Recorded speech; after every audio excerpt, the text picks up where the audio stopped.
These individuals made it clear that they believe you had engaged in a quid pro quo with Mayor Adams in order to secure his cooperation with President Trump's immigration priorities.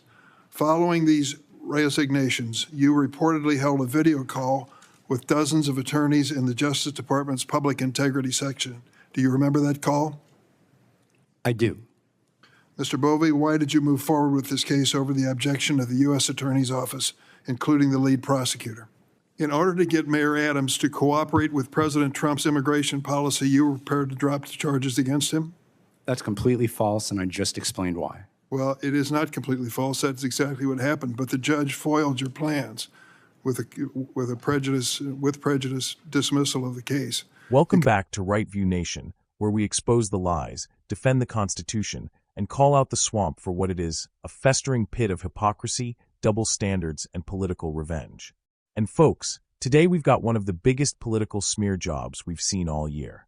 Senator Dick Durbin, yes, that Dick Durbin, is once again showing his true colors as nothing more than a partisan puppet, weaponizing hearings to push his anti-Trump, anti-American narrative. And trust me, it's as disgusting as it is dangerous. What you just witnessed, Patriots, is not oversight. That wasn't justice. That was a full-blown political hit job by a man who's built his entire career on selling out the American people for cheap applause from leftist media outlets. Durbin tried to corner Mr. Boba over the DOJ's decision to drop corruption charges against Eric Adams. Not because he cares about justice, oh no, but because the man behind that decision didn't play the left's rigged political game. Let's break this down. Mr. Boba, you were deeply involved with the Justice Department's decision to drop federal corruption charges against New York City Mayor Eric Adams. You were personally involved in this. Multiple federal prosecutors resigned rather than to dismiss the indictment against Mayor Adams. These individuals made it clear that they believe you had engaged in a quid pro quo with Mayor Adams in order to secure his cooperation with President Trump's immigration priorities. Following these resignations, you reportedly held a video call with dozens of attorneys in the Justice Department's Public Integrity section. Do you remember that call? I do. Mr. Boba, why did you move forward with this case over the objection of the U.S. Attorney's Office, including the lead prosecutor? I made a decision, and the department made a decision to proceed with that motion because it was a determination of the senior leadership of the department that policy reasons made it appropriate to dismiss the charges. In order to get Mayor Adams to cooperate with President Trump's immigration policy, you were prepared to drop the charges against him? That's completely false, and I just explained why. Well, it is not completely false. That's exactly what happened. But the judge foiled your plans with prejudice dismissal of the case.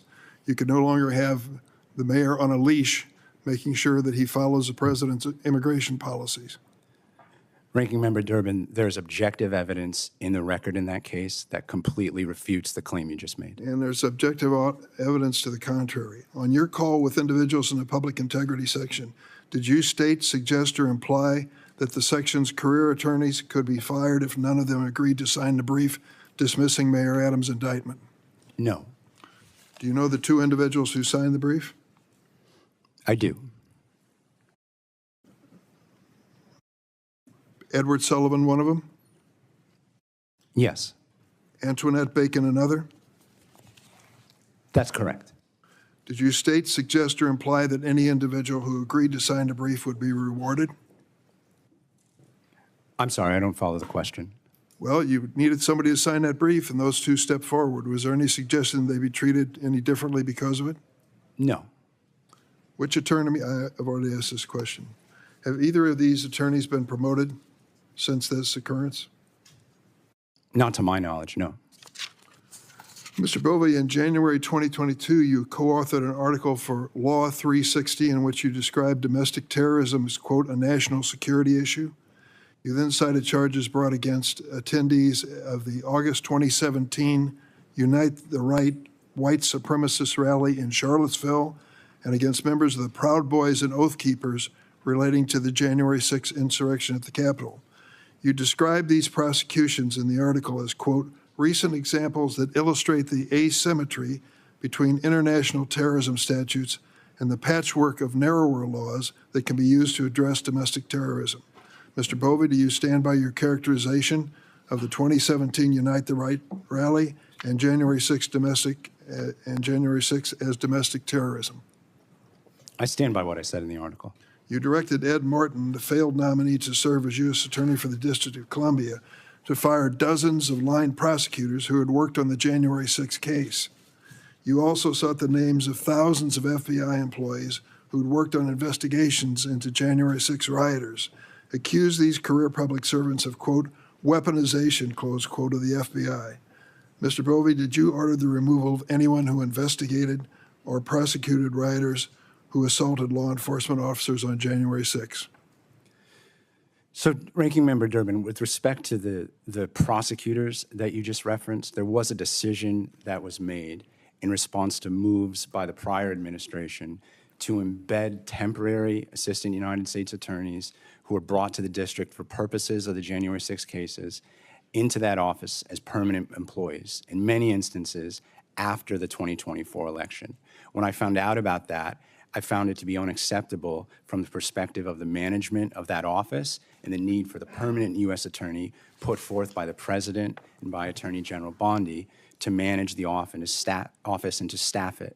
The attorneys that were terminated were on probationary status. I was advised, I did not make this decision alone, that Mr. Bovee, this doesn't square with your own words.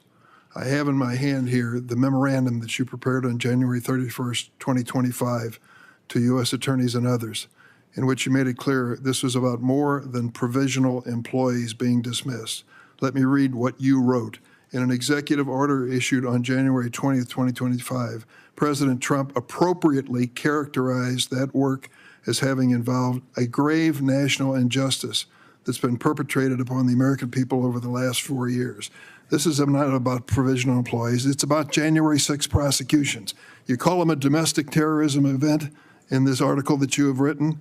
Most people, those of us who lived through this ordeal, understand it was such a domestic terrorist event. And now you're trying to have it both ways. You're saying you dismissed the people who prosecuted those who beat up on our law enforcement officers, and it had nothing to do with January 6. Your words defy that. That's not correct, Ranking Member Durbin, most respectfully, because both things can be true. I did and continue to condemn unlawful behavior, particularly violence against law enforcement. At the same time, I condemn heavy-handed and unnecessary tactics by prosecutors and agents. Both of those things, I submit, are characteristic of these events that These we're talking people about. paid for your strategy with their careers. They lost their jobs in the Department of Justice and in the FBI because you identified them as being involved in the January 6 prosecution. You cannot call, on one hand, that prosecution as a grave injustice, as you did in your own memo here, and then on the other hand, tell me how seriously you feel about people assaulting police officers. I have to disagree again, respectfully, most respectfully. No FBI agents, to my knowledge, were terminated in connection with the list that's referenced in that memo. What I requested was some information about who had participated so that I could begin, and the department could begin a process of reviewing the events to identify whether there were the types of heavy-handed tactics that I just referenced. That process— I have one last question here. Do you support President Trump's full and unconditional pardon of January 6 rioters who violently assaulted law enforcement officers? It's not for me to question President Trump's exercise of the pardon power any more than it would be for me to question President Biden's commutation of death sentences or his pardons of drug traffickers. Before I go to Senator Lee, I'd like to address the quid pro quo allegation head-on by entering in. Durbin claims this was some kind of quid pro quo, that Mr. Boba dropped charges to get Eric Adams to support President Trump's immigration policies. That's a stretch so wild it'd make a yoga instructor cringe. The decision wasn't made in a vacuum. It came from DOJ senior leadership for legitimate policy reasons, like actually enforcing immigration law, protecting our borders, and securing cooperation from city officials in sanctuary strongholds like New York. But here's the kicker: Durbin didn't care about facts. He cared about creating a narrative, because in his twisted world, any move that doesn't attack Trump or appease the radical left must be corrupt. Now this is where it gets dark, folks. Durbin dragged out a 2022 article where Boba had the guts to label the Charlottesville rally in January 6th as domestic terrorism. But then, he twists it to claim Boba had no right to question the overreach and abuse of power by DOJ prosecutors. Let me get this straight. Durbin's fine with labeling Americans as terrorists, but when someone says, hey, maybe these prosecutions went too far, they're the villain. This is classic leftist hypocrisy. They scream about defending law enforcement, but when Trump supporters get railroaded, when due process is ignored, when families are destroyed over misdemeanor trespassing, suddenly they don't care about justice. They only care about their narrative. Let's talk about the real issue, Durbin's obsession with January 6th. He doesn't want accountability. He wants blood. He wants to purge anyone in DOJ or the FBI who dared to question the political show trials of Trump supporters. That's not democracy. That's authoritarianism in a blue tie. Boba didn't fire anyone for investigating crimes. He removed embedded prosecutors who were politically installed to push a narrative and sabotage the next administration. That's called cleaning house. That's called restoring order to a department that had become the Democrat Party's private hit squad. And then, this is rich. Durbin asks whether Boba supports President Trump's pardon of January 6th protesters who allegedly assaulted officers. First of all, that's not Boba's job to comment on. That's a presidential prerogative, something Durbin had no problem with when Biden was pardoning drug traffickers and criminals left and right. But when Trump uses the same constitutional power, suddenly it's a scandal. This double standard is sickening. Democrats weaponize every institution they touch, and when someone like Boba pushes back, they try to ruin him. This isn't justice. This is Stalinist politics in a three-piece suit. So here's the truth, Patriots. Durbin doesn't want accountability. He wants obedience. He wants to punish anyone who doesn't kneel to the woke regime. And when Patriots rise up, whether it's a DOJ official, a prosecutor, or a protester, they go on the chopping block. But not here. Not at Right View Nation. We see through the lies. We stand with those who fight for the Constitution. And we say to Dick Durbin and his corrupt cronies, your days of using the government as a weapon are numbered. The American people are waking up. Like, share, subscribe, and never stop fighting for the truth. This is Right View Nation, where we don't apologize for loving our country.